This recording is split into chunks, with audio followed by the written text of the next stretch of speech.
Hello my dear myself Manish Singh. और आज हम बात करेंगे कंपटीशन पोर्शन पे, और वो हमने लिया डायमेंशन एनालिसिस से, क्योंकि डायमेंशन एनालिसिस पे सारा वीडियो आपका अपलोड हो चुका है और ये लास्ट पोर्शन है डायमेंशन एनालिसिस पे। और ये कंपटीशन पार्ट जो कि रिलेटेड है जेईई और नीट साहब से। तो कुछ क्वेश्चंस लेते हैं और उसको हम कैसे उसको हैंडल करें, कैसे उसको सॉल्व करेंगे, उस पर हम आज डिस्कशन करने वाले हैं। ठीक है, तो पहला क्वेश्चन लेते हैं बेटा। पहला क्वेश्चन लेते हैं, ये पूछा गया आपका, ये जेईई में पूछा गया आपका, जेईई 2019 में, जेईई मेंस में पूछा गया है। अब पहला क्वेश्चन ये कहता है कि बेटा हमको क्या करना है, टाइम को जो एक्सप्रेस करना है वो ग्रेविटेशनल कांस्टेंट, प्लैंक कांस्टेंट और सी के टर्म में हमें क्या करना है, एक्सप्रेस करना है। कहता है कि आप टाइम को एक्सप्रेस करिए in the form of capital G, H और सी। कैपिटल जी क्या है, gravitational constant, H Planck constant, C क्या है आपका स्पीड ऑफ लाइट। इसके टर्म में हमें क्या करना है, इस टाइम को एक्सप्रेस करना है। तो देखिए कैसे सॉल्व करेंगे इसको। सबसे पहले आप करेंगे टाइम को proportional to capital g, suppose that इसकी पावर एक्स है, t proportional to h power y मान लेते हैं, टी प्रोपोर्शनल टू सी की पावर जेड मान लेते हैं। इसको कंबाइन करते तो आपको कंबाइन करने पाएगा T is equal to K G power X H power Y C power Z हो जाएगा बेटा। यहाँ तक आपको कोई दिक्कत नहीं होनी चाहिए। ठीक है, इसके बाद दोनों तरफ हम डायमेंशनल फार्मूला लिखते हैं और इसको कैसे लिख सकते हैं, m power 0 l power 0 t power 1 कर सकते हैं, इसमें कोई दिक्कत नहीं, ये डायमेंशनलेस। इसके बाद जी का हम बेटा निकाल भी सकते हैं, और आप क्या कर सकते हैं, अगर आपको याद है तो कोई दिक्कत नहीं, इसको यहाँ पे इसका होगा m-1 l power 3 t power -2। अब प्लैंक कांस्टेंट का भी आपको पता होना चाहिए, अदरवाइज नहीं फिर दिक्कत हो जाएगी। इसकी पावर x है। प्लैंक कांस्टेंट का क्या होता है बेटा, ये हो जाएगा आपका m l square t power -1, और सी स्पीड ऑफ लाइट, स्पीड का आप जानते हैं क्या हो जाएगा, एल टी पावर -1, यहाँ पे पावर वाई होगा, यहाँ पे पावर हो जाएगा जेड। अब बेटा क्या करें, सबको कंबाइन करेंगे, एम के पावर को क्या होगा, एम पावर, यहाँ पे -x, यहाँ पे क्या होगा +y, यहाँ पे कुछ नहीं है। अब एल के पावर को कलेक्ट करेंगे, एल पावर 3x, यहाँ पे क्या होगा +2y, और यहाँ क्या होगा बेटा +z। टी की पावर यहाँ पे क्या होगा -2x -y और -z, ये हो जाएगा। इसके बाद हम क्या करते हैं, पावर का कंपैरिजन करते हैं, m power 0 l power 0 t power 1, t power n1 वहाँ पे है, यहाँ पे है t पावर 1। पावर का हम आसानी से कंपैरिजन करते हैं और देखते हैं x y z की वैल्यू क्या आती है। तो आप बेटा यहाँ क्या क्या कर सकते हैं, x plus y equal to क्या हो जाएगा 0, यहाँ से यहाँ देखते हैं क्या हो जाएगा, इसमें 3x plus 2y plus z equal to 0 यहाँ पे, और क्या ये क्या हो जाएगा -2x -y -z equal to 1। इसको आप सिंपली ऐसे भी कर सकते हैं कि 2x, या ऐसे भी रहने दे सकते हैं, कोई दिक्कत नहीं, सॉल्व करना पड़ेगा इसको। अगर हम ध्यान से देखें, x plus y equal to 0 हो गया, यहाँ पे -x प्लस वाई है, ध्यान देना है, -x प्लस वाई है, और ये इस तरीके से आपको दिया गया। इसको सॉल्व करना पड़ेगा। अब सॉल्व करना बेटा आपका काम है, ठीक है, इसको सॉल्व को तो करना पड़ेगा बेटा, बिना सॉल्व किए इसको आप हैंडल नहीं कर सकते हो, मतलब इसको आपको दिक्कत आ जाएगी। ठीक है, तो इसको क्या करते हैं, क्वेश्चन इसको मानते हैं क्वेश्चन नंबर 1, और इसको मानते हैं क्वेश्चन नंबर 2, क्वेश्चन नंबर 3 मान लेते हैं। अब 2 और 3 को ऐड करिए, है ना, तो फ्रॉम इक्वेशन 2 एंड, ये सब तो आप सॉल्व करना जानते ही होंगे, 2 और 3 ऐसे इक्वेशन मिलने के बाद।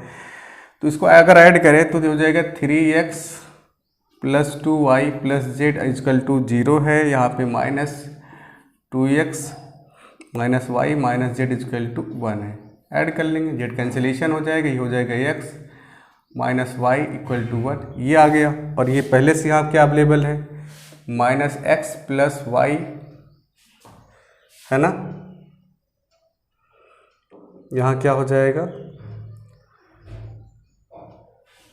ये हो जाएगा 3x plus 2y plus z equal to 0। यहाँ पे जब ऐड करेंगे तो जेड कैंसिलेशन हो जाएगा, 2y में से जब y जाएगा तो ये प्लस वाई बचेगा बेटा, ध्यान दीजिएगा। और इक्वल टू हो जाएगा ये यहाँ से 0, यहाँ पे minus cancellation, minus plus 2y equal to 1, so y equal to 1/2। y equal to क्या है बेटा, 1/2। अब इस y की वैल्यू जब यहाँ रखेंगे तो x क्या आ जाएगा, x क्या आ जाएगा, x भी आपका क्या आ जाएगा 1/2। अब इसकी वैल्यू रखेंगे तो z की वैल्यू आ जाएगा, कहीं भी रख दिए, यहाँ पे रखते हैं। अब z की वैल्यू हमें निकालना है तो 3 into x, 3 into 1/2 plus 2 into 1/2 और प्लस z इक्वल टू 0। तो ये हो जाएगा क्या, 3/2 प्लस 3/2 प्लस ये हो जाएगा 1 प्लस z इक्वल टू 0। तो 5/2 plus z equal to 0, so z equal to हो जाएगा -5/2। यही बेटा आपका हो जाएगा पावर एक्स वाई जेड की। तो z की पावर क्या आया, -5/2। अब क्या करेंगे, यहाँ पे आप इसको रख सकते हैं। तो t इक्वल टू क्या आ जाएगा, ये हो जाएगा k और g पावर x है तो g पावर 1/2 और h पावर y है, h पावर y मतलब ये भी 1/2 और ये है क्या है -5/2, तो c पावर -5/2 ये आ जाएगा। इसको क्या कर सकते हैं आप, इसको इस तरीके से भी लिख सकते हैं, t equal to k under root GH और ये हो जाएगा c पावर 5। यही हमारा क्या हो जाएगा, एक्सप्रेशन हो जाएगा। इसको आप आसानी से देखिए, शायद आपको दिख नहीं रहा है, इसको बगल साइड में हम लिख सकते हैं। यहाँ पावर की वैल्यू रखने के बाद आपको मिलेगा क्या, ध्यान से समझे, ये हो जाएगा t equal to k under root GH upon c power 5। ये आपका हो जाएगा एक्सप्रेशन टाइम पीरियड को। आई होप ये समझ में आया होगा कि how can you solve related to this problem, कैसे इसको आप सॉल्व कर सकते हैं। इसमें कोई दिक्कत नहीं होनी चाहिए, आप आसानी से कर सकते हैं। फिर अगला प्रॉब्लम लेते हैं बेटा, है ना। यहाँ पे यही पावर को आपको सॉल्व करने का थोड़ा सा आपको सोचना पड़ेगा, कैसे इसको फटाफट XYZ की वैल्यू निकाले। अच्छा, ऑप्शन में क्या रहेगा, ऑप्शन चूँकि ऑप्शनल क्वेश्चन होते हैं, इसमें क्या रहेगा, जैसे G को नीचे कर दिया, H को नीचे इसके मल्टीप्लिकेशन में कर दिया, C को पावर 5 यहाँ कर दिया।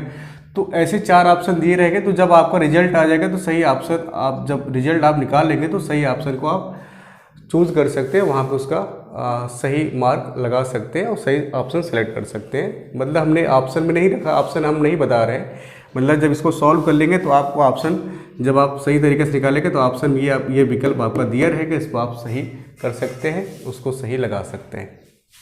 तो ये था JEE मेंस 2019 का प्रॉब्लम।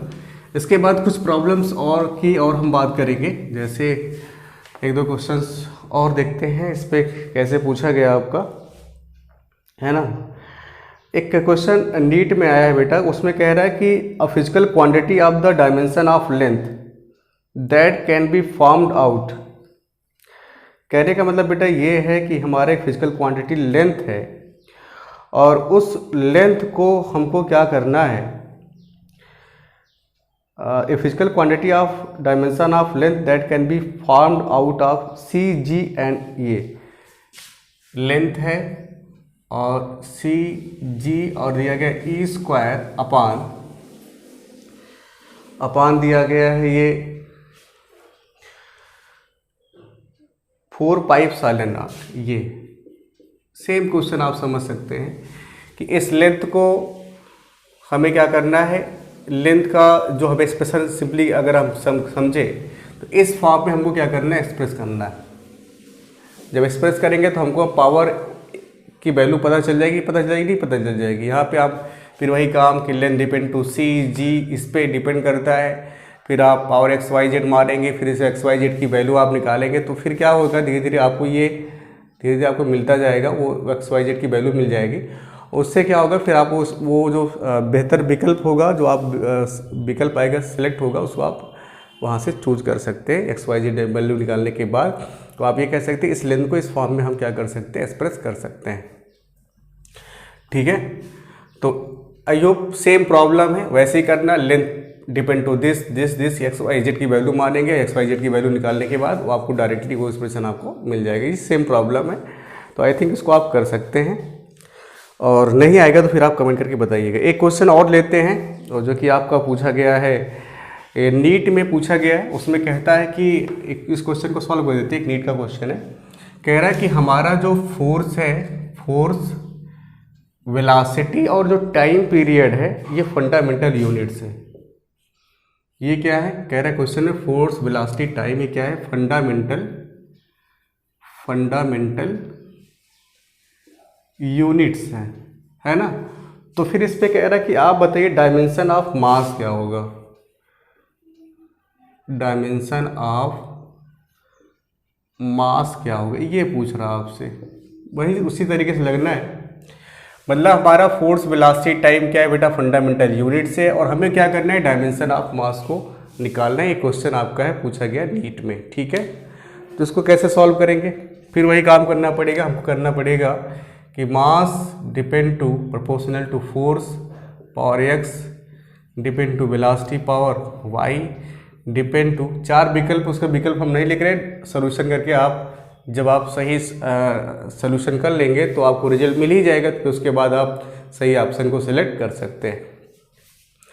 तो यहाँ पे क्या हो जाएगा, प्रोपोर्शनल टू टी पावर हम जेड मान लेते हैं, इसको कंबाइन करेंगे बेटा तो क्या हो जाएगा, M power M equal to K F power X V power Y T power आपका हो जाएगा जेड।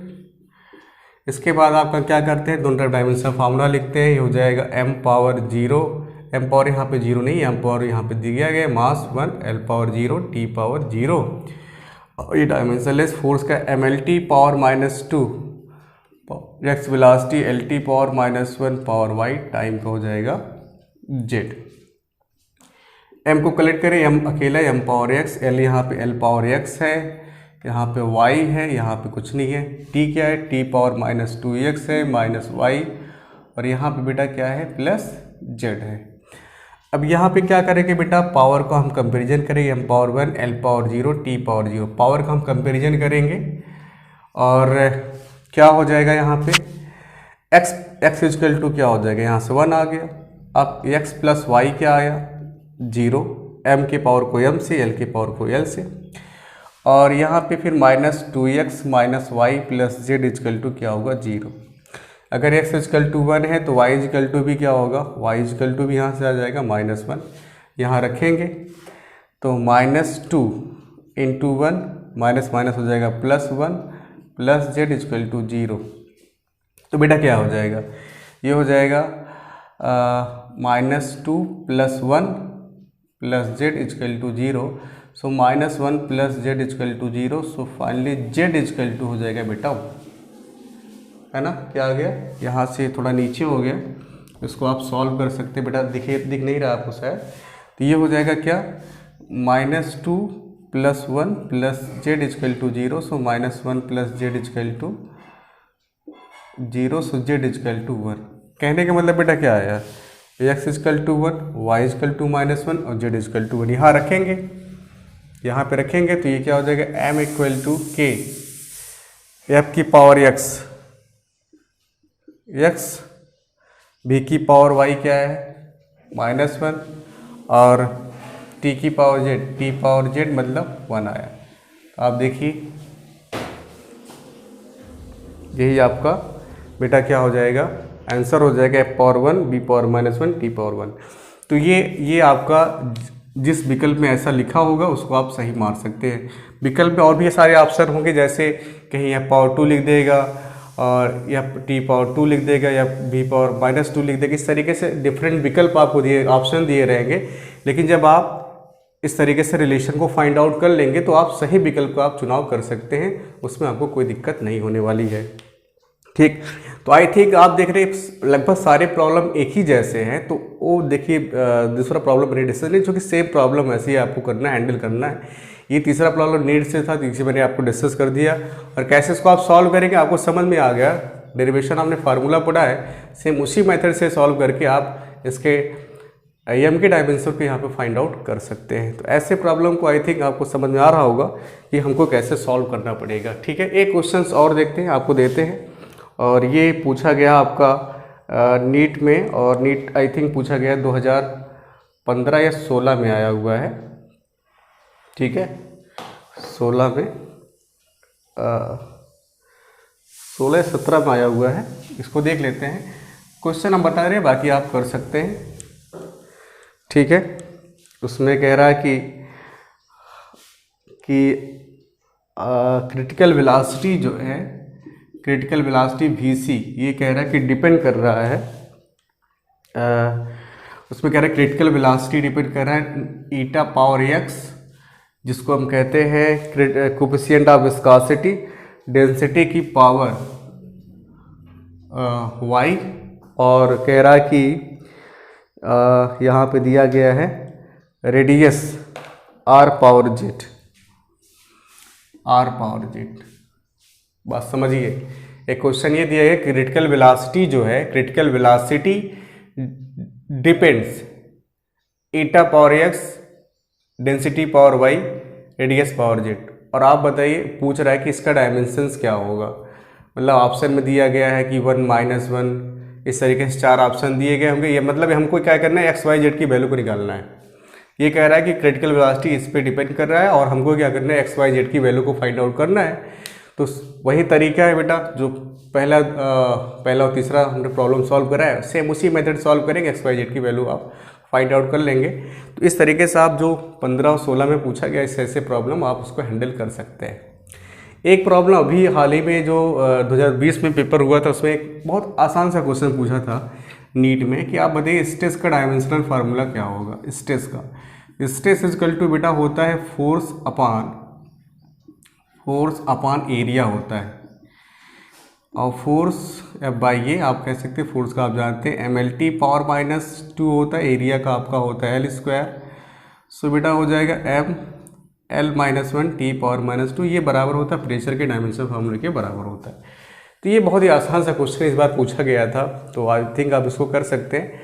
तो ये आप उसको समझ में आ गया कि ऐसे प्रॉब्लम को हमें कैसे हैंडल करना, बहुत ही ईजीएस्ट वे में आप इसको सॉल्व कर सकते हैं। सेकेंड वाला प्रॉब्लम आप सॉल्व करिएगा, उसको लगाइएगा, उसमें भी वही कर क्या करना है, x, y, z की पावर की वैल्यू फाइंड आउट करना होगा। ठीक है, तो आई थिंक ये आपको ये पार्ट समझ में आएगा कि हम डायमेंशनल एनालिसिस से रिलेटेड अगर वो कोई क्वेश्चन इस तरीके से कंपटीशन एग्जाम में पूछा जाता है, तो हम उसको कैसे हैंडल करेंगे। आई थिंक ये बात आपको समझ में आ गई है। और लास्ट में ये कहना चाहता हूँ, अगर इसमें आप कुछ सुझाव देना चाहते हैं, कुछ कमेंट करना चाहते हो, आप ज़रूर कमेंट करिए, ज़रूर सुझाव दीजिएगा। आपका सुझाव हमारे लिए बहुत ही महत्वपूर्ण है। ठीक है, और बस एक गुजारिश है कि लास्ट में जाती जाती अगर वीडियो अच्छा लगे तो सब्सक्राइब जरूर कर दीजिएगा। Thank you to all my dear